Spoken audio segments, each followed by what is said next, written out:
Hi friend, আজ এসছি Mondal bike বাজার আপনাদের সাথে একটা স্কুটির রিভিউ নিয়ে। স্কুটিটা জাস্ট কিছুক্ষণের মধ্যেই এসেছে, সাউন্ড দেখুন স্কুটির। বাঁকুড়ার বুকে একটাই নাম, মন্ডল বাইক বাজার। আসুন, এখানে সব রকমের হেল্প পাবেন। গাড়ি কন্ডিশন, গুড কন্ডিশন গাড়ি। গাড়িটা দেখুন, চারোদিকটা দেখুন, গাড়ি একদম ফ্রেশ কন্ডিশন। 5 বছর বয়স হয়েছে। Bank finance available, bank finance হয়ে যাবে।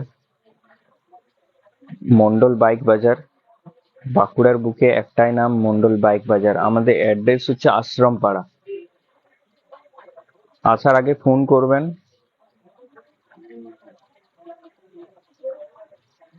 আর আমাদের সাথে থাকতে ফলো করবেন। ফলো করে রাখুন আইডিটা, সমস্ত ভিডিও পাবেন, সমস্ত গাড়ির আপডেট পাবেন। মন্ডল বাইক বাজার, ব্যাংক ফাইন্যান্স অ্যাভেলেবেল। এই পথে আসতে, রেল স্টেশন হয়ে এই পথে আসার 5 মিনিট, এটা আপনার এক্কেশ্বর হয়ে আসার রাস্তা। টায়ার দেখুন গাড়ি, গাড়ি একদম গুড কন্ডিশন। স্কুটি ফলো করে সাথে থাকুন।